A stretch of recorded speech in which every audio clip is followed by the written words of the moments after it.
नमस्कार विद्यार्थी मित्रांनो, भावी शिक्षकांनो, मी सर स्वागत करतो आजच्या व्हिडिओ लेक्चरमध्ये. विद्यार्थी मित्रांनो, आजच्या व्हिडिओ लेक्चरमध्ये आपण बघणार आहोत इंग्रजी व्याकरणाचे 30 प्रश्नाचे की उद्या होत असलेल्या महा टीईटी परीक्षेसाठी अतिशय महत्त्वाचे असणार आहे. चला तर मग सुरू करू आजचा व्हिडिओ लेक्चर. बघा पहिला प्रश्न पहा. Fill in the blanks. ठीक आहे. If I rich I would help the poor. आपल्याला ओळखायचं तर कुठला वर्ब लागते आता. ठीक आहे. हेल्पिंग वर्ब आपल्याला लावायचं आहे. ठीक. एम, वाज, वेअर की बी. आता बघा इथं वुड आहे. ठीक आहे. वुड हा पास्ट फॉर्म आहे मित्रांनो, भूतकाळाचा फॉर्म आहे. मग याच्यासोबत काय येईल? वाच किंवा वेअर लागेल. एम लागेल का? लागणार नाही. बी लागेल का? लागणार नाही. आता बघा इथं आय आहे. आय असल्यामुळे इथं काय लागेल? आय सोबत वेअर लागेल. ठीक आहे. वाच पण येणार नाही म्हणून याचा एकूण पर्याय क्रमांक 3 were. If I were rich I would help the poor. ठीक आहे. नेक्स्ट क्वेश्चन बघा. बघा choose the correct indirect speech ओळख आपल्याला करायची. बघा इनडायरेक्ट स्पीच तयार करायची. He said I am busy. आता बघा बरं, आता इथं सिंपल प्रेझेंट आहे. सिंपल प्रेझेंटचा काय होतंय? इंडायरेक्ट मध्ये पास्ट होते. Simple past. आता बघा he said that she was busy. He says होईल का इथं? नाही, हे होणार नाही. तर सिंपल आहे. इथं काय V2 आहे. ठीक आहे. ही said that I was busy. He said that हे सुद्धा होणार नाही. ही सेड दॅट आय वॉज होईल का? आयचं काय होईल तिकडं? ही होईल. हे सुद्धा होणार नाही. आता बघा याचा राईट आन्सर असणार आहे पर्याय क्रमांक 1. ही सेड दॅट. आयचा जागी तर काय झालं? ही. एमचं वॉज म्हणून याचं योग्य आन्सर असणार पर्याय क्रमांक 1. ही said that he was busy. Simple आहे. सिंपल पास्ट होईल. ठीक आहे. नेक्स्ट क्वेश्चन बघा. पहा चूज द करेक्ट डिग्री. आता ऍडजेक्टिव्ह ऑफ डिग्री ओळखायची आपल्याला. रवी इज. आता इथं ध्यान आहे. ठीक आहे. ध्यान सोबत काय ते बघा आता कॉम्परेटिव्ह डिग्री येते. काय ते? Ravi is taller than Mohan. Than सोबत कधी पण मित्रांनो सेकंड फॉर्म होतो टॉलर. ठीक आहे. म्हणून याचं योग्य आन्सर असणार पर्याय क्रमांक 2. Ravi is taller than Mohan. Next question बघा.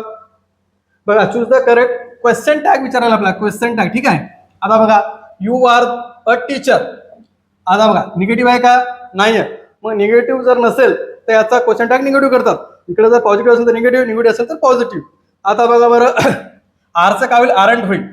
ठीक आहे. आरंट आर यू होईल का? नाही. डू तर होणारच नाही आणि वॉन्ट सुद्धा होणार नाही. म्हणून याचं काय होईल? Aren't you. इकडे पॉझिटिव्ह आपल्याला इकडे निगेटिव्ह करायचं. आरचा आरंट यू. ठीक आहे. नेक्स्ट क्वेश्चन बघा. बघा चूज द करेक्ट कंजक्शन.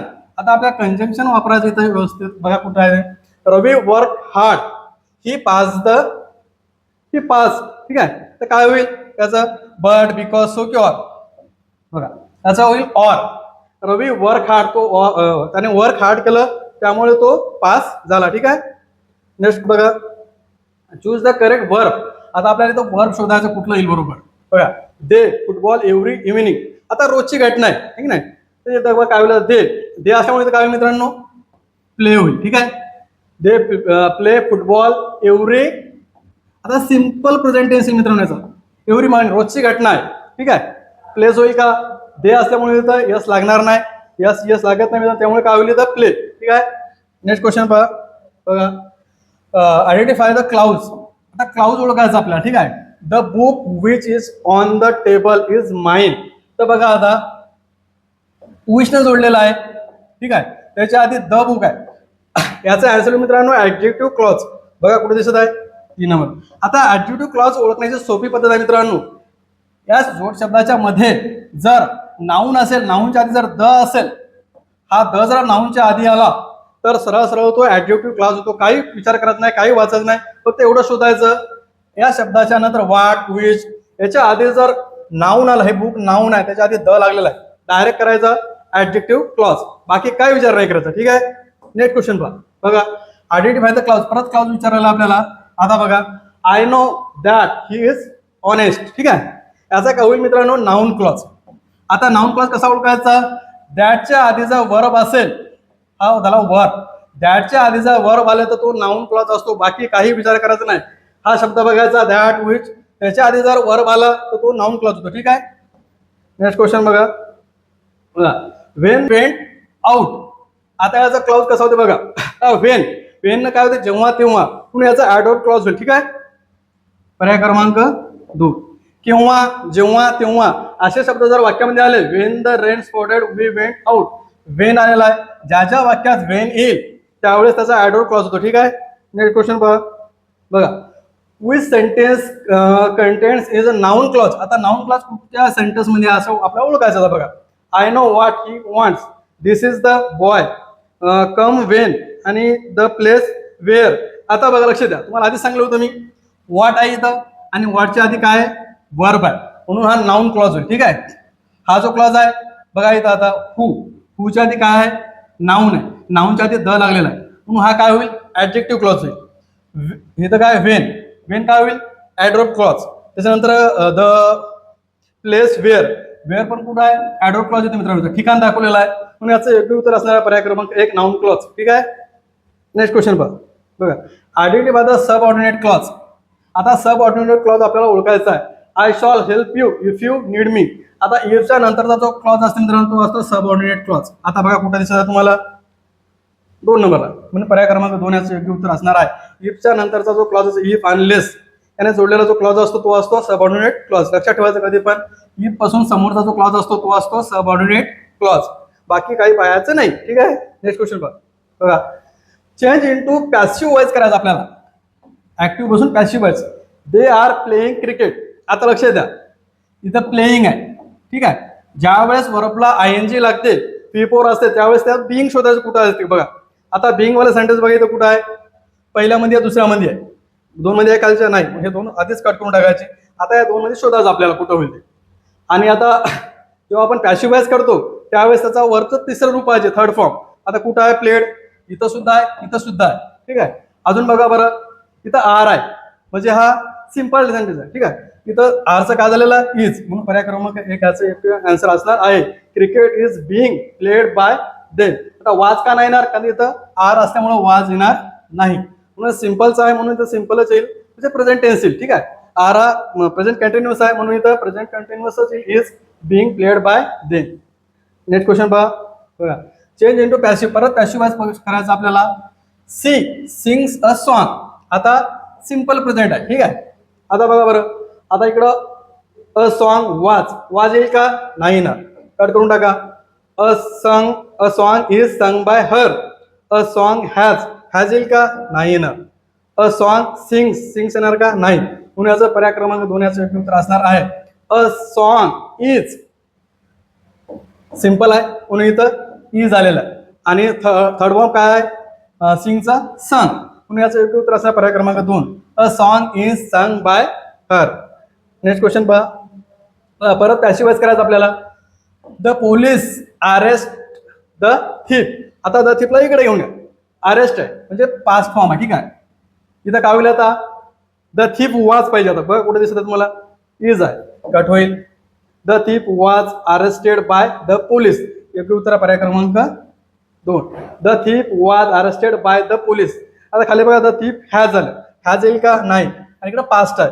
इकडे बघा आता द थिप अरेस्टेड येणार नाही त्या जागी आपल्याला हेल्पिंग वर्ब लागते म्हणून हे सुद्धा होणार नाही म्हणून पर्याय क्रमांक 2 याचं योग्य उत्तर असणार आहे द थिप वाज अरेस्टेड बाय द पोलीस. ठीक आहे. नेक्स्ट क्वेश्चन बघा चेंज इनटू ऍक्टिव्ह वॉइस करायचं आपल्याला. आता हे वाक्य जे आहे पॅसिव्ह वॉइसचं आहे त्याला परत आपल्याला वापस आणायचं आहे. तर वाज आहे, वाज असल्यामुळे V2 असणार आहे वर्ब मध्ये कुठेतरी.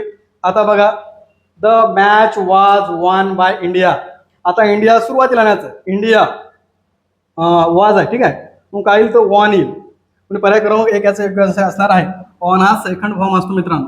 ठीक आहे. V2 आहे वॉन म्हणून इथं वाज आलेला आहे नाही म्हणून या वाजमुळे इथं वॉन पाहिजे होतं म्हणून पर्याय क्रमांक 1 याचं योग्य उत्तर असणार आहे. नेक्स्ट क्वेश्चन पहा परत पॅसिव्ह वॉइसचाच क्वेश्चन आहे मित्रांनो. बघा डू नॉट वेस्ट टाइम. आता डू नॉट हा वर्बल क्वेश्चनचा प्रश्न आहे मित्रांनो. ठीक आहे. वर्बल क्वेश्चन करताना सुरुवातीला लेट येतं. आधी पहिले लेट बघायचं कुठं आहे पहिल्याच ऑप्शनला आहे let not time be wasted. ज्या वेळेस वर्बल क्वेश्चन असते मित्रांनो सुरुवातीला जर वर्ब आलं तर त्या वाक्यामध्ये सुरुवातीला लेट येते त्याचं पॅसिव्ह करताना. ठीक आहे. बाकी दिसत आहे कुठे तुम्हाला नाही म्हणून बाकी पर्याय सर्व कट होऊन जातील. पर्याय क्रमांक 1 याचं योग्य आन्सर असणार आहे. ठीक आहे. नेक्स्ट क्वेश्चन बघा the work has been completed by them. याला आता परत आपल्याला पॅसिव्ह पासून ऍक्टिव्ह करायचं आहे. आता इथे काय हॅज बीन आहे म्हणजे थर्ड फॉर्म असणार आहे कुठेतरी. ठीक आहे. आणि प्रेझेंट टेन्सचा थर्ड फॉर्म असणार आहे. बघा the completed the work, they have completed the work, they are are होईल का नाही, हॅड येईल का नाही. आता या दोन्हीमध्ये शोधा आता फक्त. बघा आता दे कम्प्लिटेड द वर्क होणार का नाही होणार, कारण इथं हॅज दिलेला आहे, इथं हॅज दिलेला आहे का नाही, म्हणून इथं आहे. बघा आता दे नुसार इथं हॅव आलेला आहे, इथं वर्कनुसार हॅज आलेला आहे. दे नुसार आपलं काय येईल इथं हॅव येईल, म्हणून पर्याय क्रमांक 2 याचे उत्तर असणार आहे. दे हॅव कम्प्लिटेड द वर्क. याचं काय झालं परत द वर्क. आता वर्क हा सिंग्युलर आहे, सिंग्युलर असल्यामुळे इथं हॅज आलेला आहे. परत दे इथं प्लुरल आहे, प्लुरलमुळे इथं हॅव आलेला आहे, म्हणून पर्याय क्रमांक 2 याचे उत्तर असणार आहे. असं पर्याय काढ पद्धतीने जर उत्तर काढलं मित्रांनो तर आपलं चान्सेस जास्त आहेत उत्तर बरोबर येण्याचे, म्हणजे 90% 100% चान्सेस असतात उत्तर बरोबर येण्याचे. ठीक आहे, नेक्स्ट क्वेश्चन बघा. The stars dance in the sky. This is. आता इथं आपल्याला पर्सोनिफिकेशन, सिम्पली, मेटाफोर की आयरनी. तर आपल्याला आता बघा इथं काय होईल याचा आन्सर.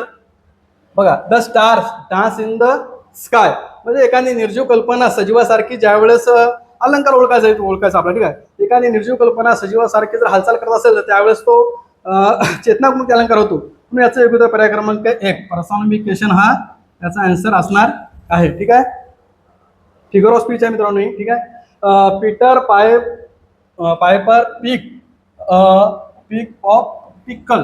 ठीक आहे, आणि पेपर्स. आता बघा इज अन एक्झाम्पल ऑफ. आता इथं सुद्धा आपल्याला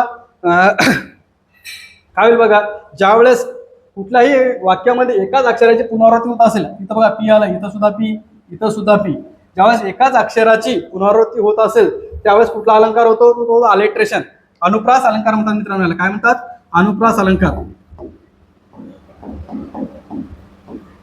त्याला म्हणतात अलिट्रेशन अलंकार. ज्यावेळेस या वाक्यामध्ये एकाच अक्षराची जर पुनरावृत्ती होत असेल, वारंवार तो अक्षर परत परत असेल तर त्यावेळेस अलिट्रेशन हे अलंकार होतो. ठीक आहे, नेक्स्ट क्वेश्चन बघा. He goes to school. आता रिकाम जागा बस. आता बघा इथं आपल्याला वापरायचं प्रिपोजिशन बाय, विथ, ऑन की इन. ज्यावेळेस साधन असेल मित्रांनो कुठलं नाही त्यावेळेस बाय यूज करतो आपण. म्हणजे आन्सरचा पर्याय क्रमांक 1. He goes to school. तो नेहमी कशाने जातो, बसनं स्कूलमध्ये जातो, म्हणून बाय बस होईल मित्रांनो. ठीक आहे, नेक्स्ट क्वेश्चन बघा. The train arrive 8:30 AM. याचं काय येईल मित्रांनो, ॲट होईल. जेव्हा टाइम नुसार असते, टाइम दाखवला असेल त्यावेळेस ॲट येतो. ठीक आहे, म्हणजे आन्सरचा पर्याय क्रमांक 1. The train arrive at 8:30 AM. ठीक आहे, नेक्स्ट क्वेश्चन बघा. The boy jump the river. आता बघा ज्यावेळेस क्रियापद हालचाल दर्शक असते, ठीक आहे, त्यावेळेस त्याचा आन्सर इंटू असं मित्रांनो. ठीक आहे, याचं योग्य उत्तर असणार पर्याय क्रमांक 1. The boy jump into the river. ठीक आहे, into the river. Next question बघा. The picture is hanging. रिकाम जागा द वॉल.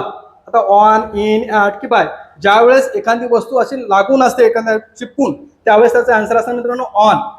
ठीक आहे, म्हणून याचं काय असणार आहे, the picture is hanging on the wall. ज्यावेळेस आधार असतं त्यावेळेस आपण ओव्हर म्हणतो. The bridge over the river. ठीक आहे, आन्सर आहे पर्याय क्रमांक. आणि इन तुम्हाला माहित आहे एखाद्या वस्तूच्या आत असं जर दाखवत असेल त्यावेळेस इन येते. Time at. साधन जर असेल तर बाय. ठीक आहे, नेक्स्ट क्वेश्चन बघा. She was tired she completed her work. याचं काय होईल, बट, अँड, सो की बिकॉज. त्याचं काय होईल, ती थकलेली होती तरी सुद्धा तिने तिचा वर्क कम्प्लीट केलेला आहे. आता इथं काय येईल, बट, परंतु. ठीक आहे, she tired, she was tired but she completed her work. परंतु तिने तिचं काम पूर्ण केलं या अर्थाने इथं बट येईल मित्रांनो. ठीक आहे, one who looks at the bright side म्हणजे आशावादी माणूस. ब्राईट साईड म्हणजे चांगल्या गोष्टीकडे पाहणारा, चांगल्या नजरेनं पाहणारा. त्या अर्थाने काय म्हटलं जाईल बघा, one who looks at the bright side. Pessimist, optimist, egoist की रिअलिस्टिक. याचं एक उत्तर पर्याय क्रमांक 2. ऑप्टिमिस्ट मित्रांनो म्हणजे आशावादी, आशावादी मनुष्य. याचा आन्सर असणार आहे पर्याय क्रमांक 2. ऑप्टिमिस्ट म्हणजेच काय, आशावादी व्यक्ती. नेक्स्ट क्वेश्चन बघा. पहा, a government ruled by the people. याला काय म्हणतात, मोनार्ची, डेमोक्रेसी, डिक्टेटरशिप की ऑलिगरेसी. याचा एक आन्सर आहे पर्याय क्रमांक बी. त्याला डेमोक्रेसी म्हणतात, नोकरशाही. ठीक आहे, सर नोकरशाही नाही, त्याला लोकशाही म्हणतात, डेमोक्रेसी. ठीक आहे, a government ruled by the people, democracy, लोकशाही. नेक्स्ट क्वेश्चन बघा. A person who is all powerful. सर्व शक्तिमान, सर्व शक्तिमान असा कुठला आहे सांगा बरं त्याच्यामध्ये omnipresent, omniscient, omnipotent की पॉवरफुल, याचं एक उत्तर असं पर्याय क्रमांक 2.